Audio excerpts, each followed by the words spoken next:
नमस्कार, आप देख रहे हैं एमपी तक। आपके साथ मैं हूं अमित तिवारी। अहम मुद्दे को आप तक लाता हूं, पूरी खबर आपको बताता हूं। नया साल आया, किसी के लिए खुशियां लाए, लेकिन कांग्रेस के दिग्गजों के लिए नया साल मुसीबत लाया। कैसे ये मुसीबत आती हुई नजर आ रही है नए साल में, आपको बता दूं। और दिग्गज कौन है? कमलनाथ और दिग्विजय सिंह। इनकी मुसीबत बढ़ सकती है नए साल के आने के बाद ही।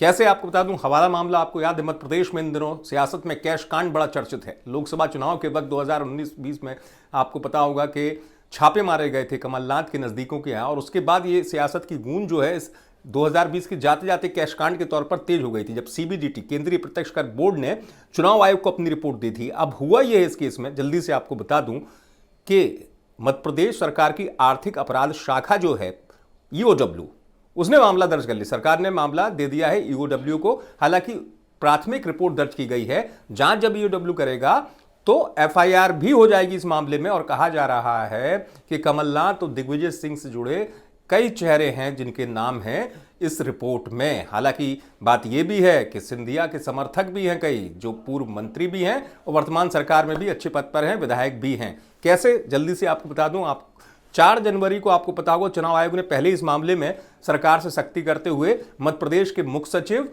और गृह सचिव को बुलाया है, और उनसे यह कहा गया था अभी कुछ दिनों पहले कि आपने इस केस में किया क्या है।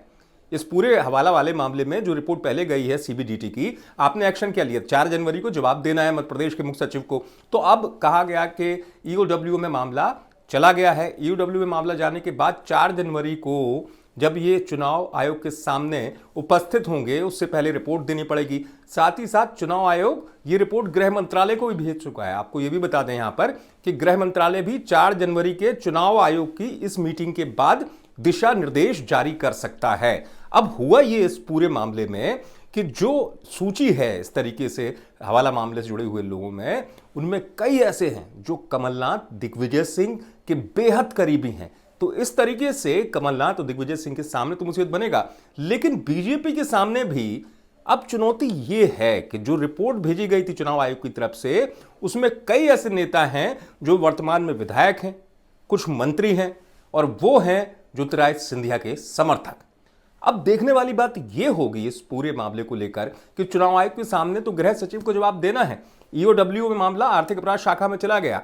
आर्थिक अपराध शाखा अपने तरीके से अतिरिक्त जांच करेगी। एफआईआर में भी नाम शामिल होंगे उन लोगों के जिसका जांच के बाद नाम ईओडब्ल्यू की जांच में पूरा होता है या सामने बिल्कुल पुख्ता होता है। लेकिन चूंकि चुनाव आयोग ने इस मामले में सख्ती बरती है, तो चुनाव आयोग की सख्ती के बाद यह जरूर माना जा रहा है कि गृह मंत्रालय भी दिशा निर्देश जारी करेगा। अब देखने वाली बात यह होगी कमलनाथ और दिग्विजय सिंह के लिए कितनी चुनौती है, और बीजेपी के लिए भी चुनौती है कि अगर उनसे जुड़े हुए लोगों के नाम है तो आगे राज्य की राजनीति जो है उसकी दिशा कैसे होगी। आप देखते रहिए एमपी तक।